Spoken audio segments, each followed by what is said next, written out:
ಅತಿಯಾದರೆ ಕಾವಿನೂ ಕೆಂಡ ವಿಶೇಷ ಕಾರ್ಯಕ್ರಮಕ್ಕೆ ಮತ್ತೊಮ್ಮೆ ತಮಗೆಲ್ಲ ಸ್ವಾಗತ. ಬಹುತೇಕ ನಾವು ಚರ್ಚೆಯ ಕೊನೆಯ ಹಂತವನ್ನು ತಲುಪಿದ್ದೀವಿ. ಬನ್ನಿ, ಕೊನೆಯದಾಗಿ ಬಹಳ ಹೊತ್ತಿನಿಂದ ಒಬ್ಬರು ಕಾಯ್ತಾ ಇದ್ದಾರೆ ನಮಗೆ ಕರೆ ಮಾಡಿ. ಚನ್ನಕೃಷ್ಣ ಅನ್ನುವಂಥವ್ರು ಬೆಂಗಳೂರಿನಿಂದ ಕರೆ ಮಾಡಿದ್ದಾರೆ. ಚನ್ನಕೃಷ್ಣ, ಏನು ಹೇಳಿದ್ರಿ ಸಂಕ್ಷಿಪ್ತವಾಗಿ ಹೇಳಿ. ಸರ್ ನಮಸ್ಕಾರ, ರಂಗನಾಥ್ ಅವರೇ. ನಮಸ್ಕಾರ, ಹೇಳಿ. ನನಗೆ ದಯವಿಟ್ಟು ನೀವು ಬೇಜಾರು ಮಾಡ್ಕೊಳಕ್ ಹೋಗ್ಬೇಡಿ. ಈ ಟಿವಿ ಚಾನಲ್ ಅವ್ರಿಗೆ ಏನು ಮಾಡಕ್ ಕೆಲಸ ಇಲ್ವಾ ಸರ್? ಟಿವಿ ಚಾನಲ್ ಬರೀ ನಾ ಯಾವ 2 ದಿನದಿಂದ ಬರೀ ನೋಡೋದು ಬರೀ ಇಂಥದ್ದೇ ಹಾಕೊಂಡು ಕೂತಿದ್ದೀರಾ. ಅದ್ಯಾವನ ಸ್ವಾಮೀಜಿ ಓಡೋದಂತೆ, ಅದ್ಯಾವ್ದೋ ಸ್ವಾಮೀಜಿ ಡೀಲ್ ಮಾಡ್ಕೊಂಡಂತೆ, ಇನ್ನೇನೋ ಮಾಡ್ಕೊಂಡಂತೆ, ಅದ್ ಮಾಡ್ಕೊಂಡಂತೆ, ಅವ್ನಿಗೆ ಹೆಂಡತಿ ಆಗಿತ್ತಂತೆ, ಮದುವೆ ಆಗಿತ್ತಂತೆ, ಅವನಿಗೆ ಮಠ ಇತ್ತಂತೆ, ಡ್ಯಾನ್ಸ್ ಮಾಸ್ಟರ್ ಅಂತೆ, ಕುಡಿತಿದ್ನಂತೆ, ತಿಂತಿದ್ನಂತೆ. ಅಲ್ಲ ಸರ್, ಏನ್ ಬೇರೆ ಕೆಲಸ ಇಲ್ವಾ? ಅಲ್ಲಿ ನಿಮ್ ಚಾನಲ್ ಅಲ್ಲಿ ಕೂತಿದಾರೆ ನೋಡಿ 4-5 ಜನ ಗೆಸ್ಟ್ಗಳು ನಿಮ್ಮಲ್ಲಿ ಯಾರು. ಅವರು ಇದೇ ಸ್ವಾಮೀಜಿ ಜೊತೆಗೆ ಕೂತ್ಕೊಂಡು ನಿಮ್ಮಲ್ಲಿ ಡಿಸ್ಕಷನ್ ಎಲ್ಲ ಮಾಡ್ತಾ ಇದ್ರು, ಚರ್ಚೆ ಮಾಡ್ತಾ ಇದ್ರು. ನಿತ್ಯಾನಂದರ ವಿರುದ್ಧ ಹೋರಾಟ ಮಾಡ್ತಾ ಇದ್ದಾಗ ಅವಾಗ ಹೌದು ಅಂತ ಅಂದ್ಬಿಟ್ಟು ಈ ಸ್ವಾಮೀಜಿ ಜೊತೆಗೆ ಈ ಕಳ್ಳ ಸ್ವಾಮೀಜಿ ಓಡಾಗಿದಾನಲ್ಲ, ಅವನ ಜೊತೆಗೆ ಕೂತ್ಕೊಂಡು ಘೋಷಣೆ ಕೂಗ್ತಾ ಇದ್ರು, ಪ್ರತಿಭಟನೆ ಮಾಡ್ತಾ ಇದ್ರು, ನಾವು ಹೋರಾಟ ಮಾಡ್ತಾ ಇದೀವಿ, ನ್ಯಾಯ ಸತ್ಯ ಅಂತ ಇದ್ರು. ಇವತ್ತು ಇವರೇ ಬಂದ್ಬಿಟ್ಟು ಇಲ್ಲಿ ಕೂತ್ಕೊಂಡು ಅವ್ರಿಗೆ ಆ ಸ್ವಾಮೀಜಿಗೆ ಬಾಯಿಗೆ ಬಂದಂಗೆ ಬೈತಾ ಇದಾರೆ. ಅಲ್ಲ ಈಗ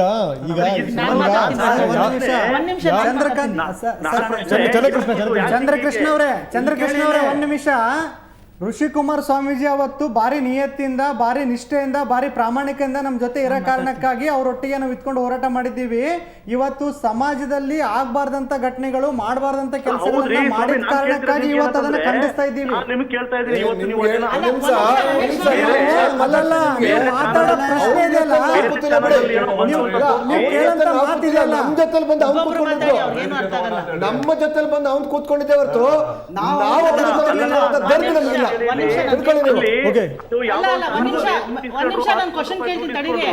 ಒಂದು ತಂದೆ ತಾಯಿ ಒಂದ್ ನಿಮಿಷ ನಾನು ಪೂರ್ತಿ ಅಲ್ಲ ಚಂದ್ರಕೃಷ್ಣ ಹೇಳ್ತಾರೆ ಕೇಳಿ. ಅಲ್ಲ, ನಾವು ಒಂದು ತಂದೆ ತಾಯಿ ಮಕ್ಕಳನ್ನ ಪ್ರೀತಿಯಿಂದ ನಂಬಿಕೆಯಿಂದ ಒಂದು ಸಾಕ್ತಿವಿ. ನಾಳೆ ಮಗ ಕೊಲೆಗಾರ ಅಂದ್ರೆ ತಂದೆ ತಾಯಿ ಸಾಕಿದ್ದೆ ತಪ್ಪು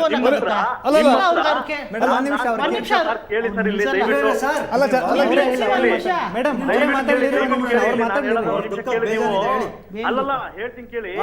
ಈಗ 10 ಕೋಟಿ ರೂಪಾಯಿ ದುಡ್ಡು ಮತ್ತೆ ಒಂದು ಫಾರ್ಚುನರ್ ಕಾರ್ ತಗೊಂಡ್ರು ಅಂತ ಹೇಳ್ತಾರಲ್ವಾ, ಎಲ್ಲಿದೆ ಆ ಕಾರು? ಆ ದುಡ್ಡು ಎಲ್ಲಿದೆ?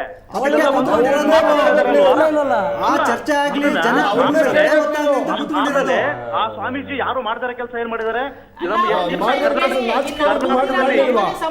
ಹೆಚ್ಚಿನ ಸ್ವಾಮೀಜಿ ಮದುವೆ ಆಗಿಲ್ಲ.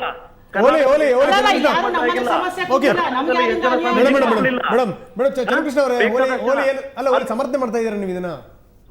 ಸಮರ್ಥನೆ ಅಲ್ಲ ಸರ್, ನಾನು ನಮ್ಮ ನಾಯಕರುಗಳು ನಾವೇನ್ ಇವ್ರುಗಳನ್ನೆಲ್ಲ ಲೀಡರ್ ಅಂತ ಹೇಳ್ತೀವಿ, ಇವ್ರುಗಳ ದ್ವಂದ್ವ ನೀತಿ ಏನಿದು ಹಿಂಗೆ ನಾನ್ ಹೇಳ್ತಿದ್ದೀನಲ್ಲ. ಎಷ್ಟು ಜನ ನಮ್ಮ ಭಾರತೀಯ ಪರಂಪರೆಯಲ್ಲಿ ಸ್ವಾಮೀಜಿಗಳು ಮದುವೆ ಆಗಿರೋರಿಲ್ಲ ಹೇಳಿ? ರಾಘವೇಂದ್ರ ಸ್ವಾಮೀಜಿ ಅವ್ರ ಮದುವೆ ಆಗಿಲ್ವಾ? ಅವ್ರ ಮಕ್ಳು ಇರ್ಲಿಲ್ವಾ?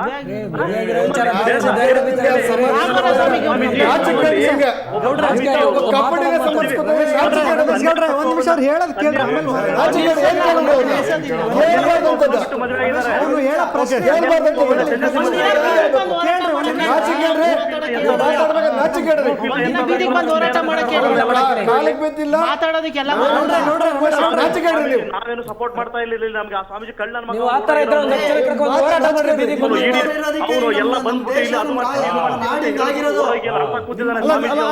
ಎಲ್ಲ ಒಂದ್ ಕಡೆಗೆ ಸ್ವಾಮೀಜಿಗೆ ಬೈತೀರಿ, ಇನ್ನೊಂದ್ ಕಡೆಗೆ ಅವ್ರು ಸಮರ್ಥನೆ ಮಾಡಿದವ್ರನ್ನ ಬೈತೀರಿ. ಏನ್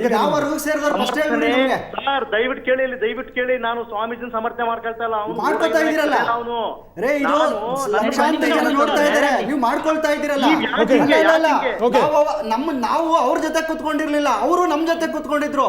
ಇವತ್ತು ಅದನ್ನೇ ತಪ್ಪು ಅಂದಾಗ ಖಂಡಿಸ್ತಾ ಇದೀವಿ. ನಾವು ಸಮರ್ಥನೆ ಮಾಡ್ಕೊಳ್ತಾ ಇಲ್ಲ. ನಮ್ಮ ಜನ ಈ ತರ ಆಗಿರೋದು. ಪ್ರತಿಭಟನೆ ಮಾಡೋದು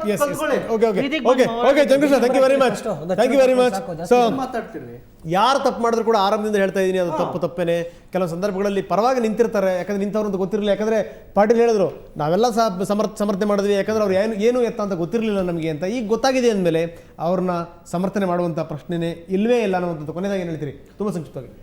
ಸ್ವಾಮೀಜಿ, 3 ದಿನದ ಏನು ರಾಜ್ಯದಲ್ಲಿ ಎಲ್ಲ ವಿಚಾರಗಳು ತಮ್ಮ ಗಮನಕ್ಕೆ ಇದಾವಂತ ಅನ್ಕೋತಾ ಇದ್ದೀನಿ. ದಯವಿಟ್ಟು ನೀವು ದೇಶದ ಯಾವುದೇ ಮೂಲೆಯಲ್ಲಿದ್ದರೂ ಸಹ ಇದೊಂದು ನಿಮಗೆ, ನಾನು ಶಿಷ್ಯನಾಗಂತಾದ್ರೂ ತಿಳ್ಕೊಳ್ಳಿ, ನಿಮ್ಮ ಸಹೋದರನಾಗಂತ ತಿಳ್ಕೊಳ್ಳಿ, ಕನ್ನಡ ಪರ ಸಂಘಟನೆ ಒಬ್ಬ ಗೆಳೆಯನಾಗಂತಾದ್ರೂ ತಿಳ್ಕೊಳ್ಳಿ, ನೀವೆಲ್ಲೇ ಇದ್ರೂ ಬಂದು ಈ ಎಲ್ಲ ಪ್ರಶ್ನೆಗಳಿಗೆ, ಎಲ್ಲ ಅನುಮಾನಗಳಿಗೆ ತಾವೇ ನೇರವಾಗಿ ನಿಂತ್ಕೊಂಡು ಬಂದು ಉತ್ತರ ಕೊಡಬೇಕು. ಮತ್ತೆ ನಿಮ್ಮ ದೂರವಾಣಿಯನ್ನ ತಕ್ಷಣದಿಂದಲೇ ಆನ್ ಮಾಡಬೇಕು. ಸ್ವಿಚ್ ಆಫ್ ಮಾಡಿದ್ದೀರಿ ಬೇಡ, ನೀವು ತಪ್ಪು ಮಾಡಿದ್ದೀರಿ ಅನ್ನೋದು ಪ್ರೂವ್ ಆಗುತ್ತೆ. ಇದರಿಂದ ನೀವು ತಪ್ಪು ಮಾಡಿಲ್ಲ ಅನ್ನೋದಾದ್ರೆ ನೀವು ಇವತ್ತು ತಕ್ಷಣ ಎಲ್ಲ ಸುದ್ದಿ ಮಾಹಿತಿಗೆ ಬಂದು ಈ ಮಾತನ್ನ ಮಾತಾಡಬೇಕು.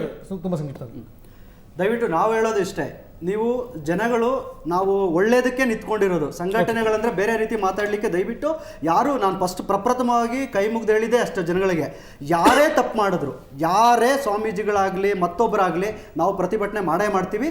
ಇದರಲ್ಲಿ ಯಾವುದೇ ರೀತಿಯಾದಂಥ ಒಪ್ಕೊಳ್ಳುವಂಥ ಪರಿಸ್ಥಿತಿ ಇಲ್ಲ. ಯಾರೇ ತಪ್ಪು ಮಾಡಿದ್ರು ನಾವು ಮಾಡ್ತೀವಿ. ದಯವಿಟ್ಟು ನೀವೆಲ್ಲರೂ ಸಹಕರಿಸಿ. ಅದು ಬಿಟ್ಬಿಟ್ಟು ಇಲ್ಲ ಸಲ್ಲದ ಆರೋಪಗಳು ನಮ್ಗೆ ನೋಡಿ, ಇವತ್ತು ನಮಗೆ ಮಾತಾಡ್ತಾ ಇದ್ದೀರಲ್ಲ ನೀವು, ನಾಳೆ ದಿನ ನಿಮ್ಮ ಮನೆಯವರು ನಿಮಗೂ ತೊಂದರೆ ಆದಾಗ ನಾವೇ ಬೇಕು. ಅವತ್ತು ನಿಮಗೆ ಜ್ಞಾನೋದಯ ಆಗೋ ಬದಲು ಮುಂಚೆನೇ ಬರ್ತೀನಿ ಸರ್ ಪ್ಲೀಸ್. ಅಲ್ಲ, ನಾನು ಹೇಳೋದು ಒಂದೇ, ಇವತ್ತು ನಿತ್ಯಾನಂದದಿಂದ ನನಗಾಗ್ಲಿ ಇಲ್ಲಿರೋರ್ಗೆ ಯಾರಿಗೂ ಅನ್ಯಾಯ ಆಗಿಲ್ಲ. ನಾವು ಏನಂದ್ರೆ ಒಂದು ಹೆಣ್ಣಿಗೆ ಅನ್ಯಾಯ ಆಗಿದೆ, ಅವನಿಂದ ಅನ್ಯಾಯ ಆಗ್ತಿದೆ ಅಂತ ನಾವು ಅವರು ಆಪೋಸಿಟ್ ನಿಂತಿದ್ದು. ಅದೇ ಥರ ಈ ಸ್ವಾಮೀಜಿ ತಪ್ಪು ಮಾಡಿದಾಗೂ ನಿಂತಿದ್ದೀವಿ. ನಾವು ಟೋಟಲ್ ಆಗಿ ಹೇಳೋದೇನು ಅಂತಂದ್ರೆ ನಮ್ಗೇನು ಕೆಲಸ ಕಾರ್ಯ ಇಲ್ಲದೆ ಇಲ್ಲಿ ಬಂದು ಕೂತ್ಕೊಂಡು ಇವ್ರ ವಿರುದ್ಧ ಹೋರಾಟ ಮಾಡ್ತಿಲ್ಲ ನಾನು. ಒಂದು ಏನಂದ್ರೆ ನಮ್ಗೊಂದು ಏನೋ ಒಂದು ನಮ್ಮ ಕಡೆಯಿಂದ ಒಂದು ಪಬ್ಲಿಕ್ ಒಂದು ಸಣ್ಣ ಸೇವೆ ಆಗಲಿ ಅನ್ನೋ ಒಂದೇ ಉದ್ದೇಶ. ಅದನ್ನು ಜನಗಳು ಅರ್ಥ ಮಾಡ್ಕೋಬೇಕು. ಅವ್ರ ಜೊತೆ ಕೂತಿದ್ರಿ, ಇವತ್ತು ವಿರುದ್ಧ ಮಾತಾಡ್ತಿರೋದು ಏನ್ ಅರ್ಥ? ಅದು ಮಾತಾಡುವಾಗ ಯೋಚನೆ ಮಾಡಿ ಮಾತಾಡ್ಬೇಕು. ಬೀದಿಗೆ ನಿಂತು ಹೋರಾಟ ಮಾಡಿ ಅವಾಗ ಗೊತ್ತಾಗುತ್ತೆ ಬೆಲೆ ಏನು ಅಂತ. ಮನೆ ಮಟ್ಟ ಯಾರು ತಪ್ಪು ಮಾಡಿದ್ರು ಹೋರಾಟ ಮಾಡ್ತೀವಿ. ನಿತ್ಯಾನಂದ ನಾವೇನು ಇವಾಗ ಸುಮ್ಮನೆ ಕೂತ್ಕೊಳ್ಳಲ್ಲ, ಇನ್ನೂ ದೊಡ್ಡದಾಗಿ ಹೋರಾಟ ಮಾಡ್ತೀವಿ. ಒಂದು ನಿಮಿಷ ಸರ್, ಹೇಳಿ ಸರ್. ಅನ್ಯಾಯ ಎಲ್ಲೇ ಆದ್ರೂ ಕೂಡ, ಎಲ್ಲರ ಒಟ್ಟಾಗಿ ಏನೇ ಆದ್ರೂ ಕೂಡ ನಾವು ಎಲ್ಲೇ ಇದ್ರು ಏನೇ ಮಾಡೋದು ನಾವು ಹೋರಾಟ ಅಂತೂ ಮಾಡೇ ಮಾಡ್ತೀವಿ. ಅದು ಯಾರಾದ್ರೂ ಪರವಾಗಿಲ್ಲ, ಯಾವ ಕಾಕಿ ಕಾದಿ ಕಾವಿ ಯಾವ್ದಾದ್ರೂ ಪರವಾಗಿಲ್ಲ, ಹೋರಾಟ ಮಾಡೇ ಮಾಡ್ತೀವಿ. ರಂಗನಾಥ್ ಅವರೇ, ನಾನು ಒಂದು ವಿಚಾರ ನಿಮ್ಮ ವಾಹಿನಿಗೆ ಹೇಳೋ ವಿಚಾರ ಇಷ್ಟು, ನಿಮ್ಮ ಎಲ್ಲ ನಮ್ಮ ಏನು ಕರ್ನಾಟಕದಲ್ಲಿ ಸಂಘಟನೆ ಪರ ಇದೆಯಲ್ಲ, ಎಲ್ಲ ಸಹಾಯದಿಂದ ನೀವು ಮುಂದಾಳುತ್ತಾ ನಿಂತ್ಕೊಂಡು, ನೀವು ಯಾರು ಈ ತರ ಏನೇ ಮಾತಾಡಿದ್ರು ಯಾವುದಕ್ಕೂ ಎದುರ್ಕೊಳ್ಬೇಡಿ, ಯಾವುದಕ್ಕೂ ಹಿಂಜರಿಬೇಡಿ, ಮುಂದೆ ನಿಂತ್ಕೊಂಡು ನಿಮ್ಮ ವಾಹಿನಿ ಮುಖಾಂತರ ಜನಗಳಿಗೆ ಒಂದು ಅವೇರ್ನೆಸ್ ಕೊಟ್ಟು ಒಂದು ನ್ಯಾಯ ದೊರಕಿಸ್ಕೊಡಿ ಅಂತ ಹೇಳೋ ಇದರಲ್ಲಿ ನಾವುಗಳು ನಿಮ್ಮ ಹಿಂದೆ ಇದ್ದೇ ಇರ್ತೀವಿ ಅಂತ ಹೇಳೋದಕ್ಕೆ ನಾನು ಇಷ್ಟಪಡ್ತೀನಿ. ಡಾಕ್ಟರ್ ಕೊನೆಯದಾಗಿ ಏನು ಹೇಳ್ತೀವಿ? ತುಂಬ ಸಂಕ್ಷಿಪ್ತವಾಗಿ ಡಾಕ್ಟರ್. ಇಲ್ಲ, ಈ ತರಹ ಚರ್ಚೆಗಳು ಪ್ರಜಾಪ್ರಭುತ್ವದಲ್ಲಿ ಬಹಳ ಅಗತ್ಯ.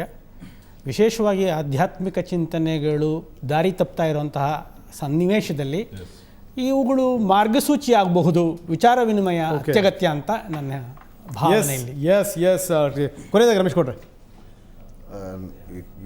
ಈ ಸ್ವಾಮೀಜಿ ಆರಂಭದಲ್ಲಿ ಭಾಳ ಸಾತ್ವಿಕತೆಯಿಂದ ಒಂದು ದೊಡ್ಡ ಹೋರಾಟಕ್ಕೆ ಚಾಲನೆ ಕೊಟ್ಟವರು ಅಂತ ಅಂದ್ಕೊಂಡಿದ್ವಿ. ಇವನ ಒಂದು ಮೊನ್ನೆ ನಡೆದಂಥ ಇದರಲ್ಲಿ ಇವನು ಕಪಟದ ಒಂದು ಮುಖ ಪರಿಚಯ ಆದಮೇಲೆ ಇವನು ಎರಡನೇ ನಿತ್ಯಾನಂದ ಅಂತ ಹೇಳಲಿಕ್ಕೆ ಇಷ್ಟಪಡ್ತಾನೆ. ಮತ್ತೆ ಯಾರೋ ನಮ್ಮ ಇವ್ರಿಗೆಲ್ಲ ಬಂದು ಕುಂತಿದ್ರು ಅವ್ರ ಹಿಂದೆ ಅಂತಂತಾರಲ್ಲ, ಯಾರು ನಾವು ಅವ್ರ ಹಿಂದೆ ಕುಂತಿಲ್ಲ, ನಮ್ಮ ಮಧ್ಯೆ ಅವ್ರು ಬಂದು ತೂರ್ಕೊಳ್ತಾ ಇದ್ರು. ಇದನ್ನ ನಿತ್ಯಾನಂದನ ವಿರುದ್ಧ ಡೀಲ್ ಮಾಡ್ಲಿಕ್ಕೇನೆ ಅವರು ಒಳಸಂಚೆ ಮಾಡಿಕೊಂಡು ಎಲ್ಲ political is the last counters of idiot ಅಂತಾರಲ್ಲ, ಹಂಗೆ ಇವ್ರು ಬದುಕಲಿಕ್ಕೆ ಕೊನೆಯ ಯತ್ನದ ಸನ್ಯಾಸತ್ವ ಸ್ವೀಕರಿಸಿದ್ದ. ಇವತ್ತು ಕಳಚಿಬಿಟ್ಟು ಇನ್ನು ಈ ನಾಡಿನ ಜನ ಪ್ರಜ್ಞಾವಂತಿಕೆಯನ್ನ ಮೆರೀತಾರೆ ಅಂತ ಹೇಳಕ್ಕೆ ಇಷ್ಟಪಡ್ತೇನೆ. Yes sir, thank you very much. ಇಲ್ಲಿ ತನಕ ಬಂದು ಮಾತಾಡೋದಕ್ಕೆ. ಸೊ ನಾವು ಕೂಡ ಹಲವಾರು ಬಾರಿ ಸ್ವಾಮಿಗಳನ್ನು ಕರೆಸಿದ್ವಿ, ಇವರೆಲ್ಲರ ಜೊತೆಗೆ ಕೂಡಿಸಿ ಚರ್ಚೆ ಮಾಡಿದ್ವಿ. ಎಲ್ಲೋ ಒಂದು ಕಡೆಗೆ ಈ ಸಮಾಜದ ಕೊಳಕುಗಳೇನಿದೆ ಅದರ ವಿರುದ್ಧ ಹೋರಾಡ್ತಾರೆ, ಅಂತೂ ಸಮಾಜವನ್ನು ಒಂದು ಒಳ್ಳೆ ದಾರಿಗೆ ತಗೊಂಡು ಹೋಗ್ತಾರೆ ಅನ್ನೋಂಥ ಒಂದು ನಂಬಿಕೆಯಿಂದ ಅವರು ಕೂಡಿಸಿದ್ವಿ. ಆದರೆ ಆಗಿರುವಂಥದ್ದು ಬೇರೆಯೇ. ಒಂದು ಮಾತು ಮಾತ್ರ ನಿಜ, ಕಾವಿ ಹಿಂದಿನ ಕೊಳಕು ಏನಿದೆ ಅದು ನಿತ್ಯಾನಂದಾಗಲಿ ಅದು ಋಷಿಕುಮಾರ ಸ್ವಾಮಿದಾಗಲಿ ಯಾವುದೇ ವ್ಯತ್ಯಾಸ ಇಲ್ಲ. ಸೊ ಕೊಳಕು ಎಲ್ಲಿ ಕಂಡರೂ ಕೂಡ ಅದನ್ನು ಸಮಾಜಕ್ಕೆ ಹಿಡಿಲೇಬೇಕು, ಅದನ್ನು ಹಿಡಿತೀವಿ ಅಂತ ಹೇಳ್ತಾ ವಿಶೇಷ ಕಾರ್ಯಕ್ರಮ ಮುಗಿಸ್ತಾ ಇದ್ದೀನಿ. ನಮಸ್ಕಾರ.